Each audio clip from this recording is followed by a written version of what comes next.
Shalom, everybody. This is Amir, and this is a very, very special breaking news update. I wish I didn't have to report that, but I can now report what I knew for the last 2 hours, that an Israeli F-16 was shut down by Syrian anti-aircraft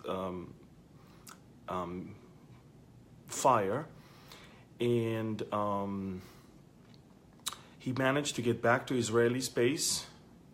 Pilots were able to eject above Israeli ground. Both pilots are alive. They're minorly injured, but the Israeli jet is gone. It was shut down. This is an escalating situation in northern Israel right now. 2.5 hours ago, Iranian drone was intercepted flying towards Israel. We monitored the situation, and then once it was above Israeli ground, an Apache helicopter was sent to intercept and destroy it.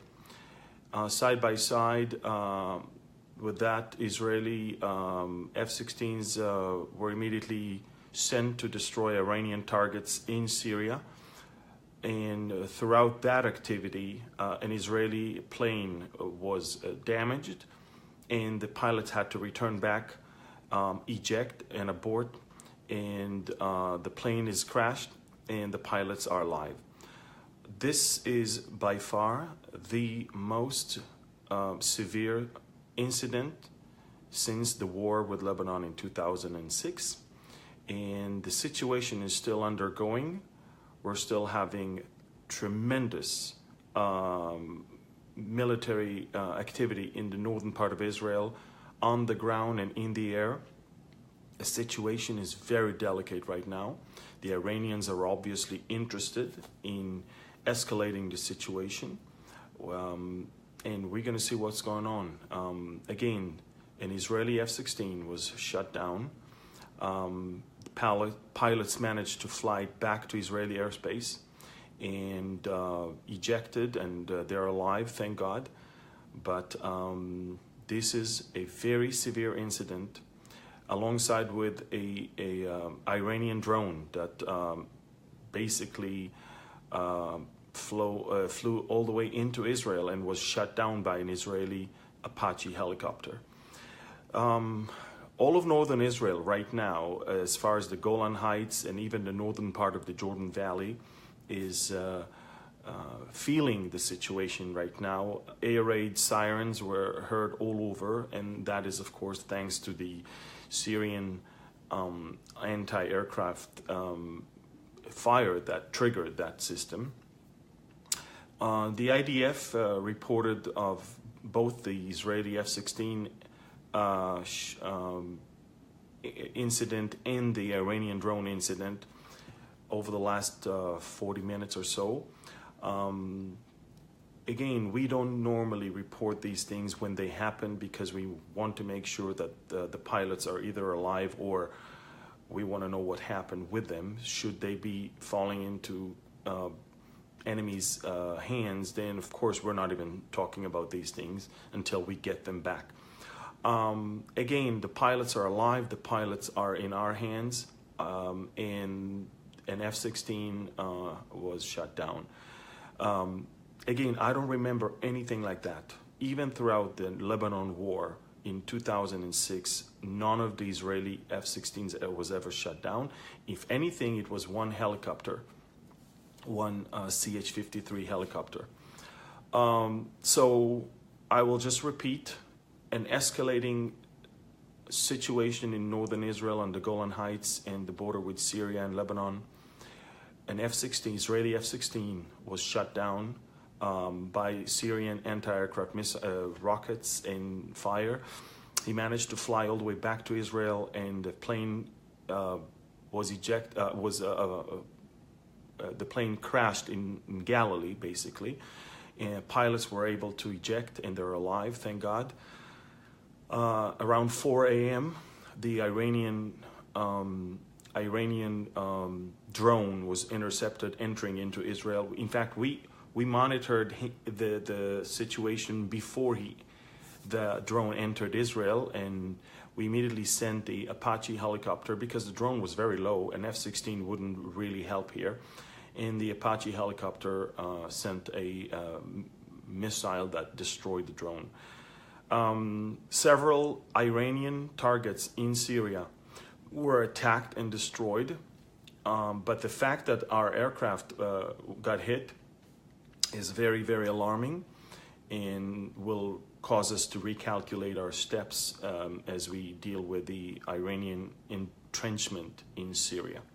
There's no doubt this is an Iranian violation of Israeli airspace, and this is an Iranian provocation, and we are determined to put an end to all of that. I'll be updating you on the situation as it goes on. This is just 7 a.m. right now in Israel. The sun just came out, and we have a group here. Everything is beautiful. Everything is great here. Even in northern Israel, apart from the air raid sirens, people feel very safe. But we are determined not to cause the Iranians to feel safe. Israel is strong. Israel is resilient. We will not allow the Iranians to somehow change that. And please stick to Behold Israel for more information.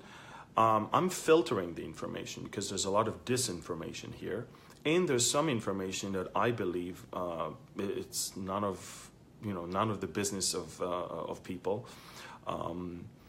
I think that the important things and the things that matters to believers around the world will be given to you. So I'll stay in touch with you guys as much as I can, and all I can say is that we could use your prayers, and all I can also say is that I'm super excited. I'm not afraid. I think that believers should not be afraid, and if anything, I think that believers should look up, because our redemption is drawing near. We're not surprised of the Iranian entrenchment in Syria. We're not surprised of the Russian presence there. We're not surprised at the Turkish presence there. We know all of those things. The military analysts may not understand all of that. Political analysts may not really realize what it's all about, but we do.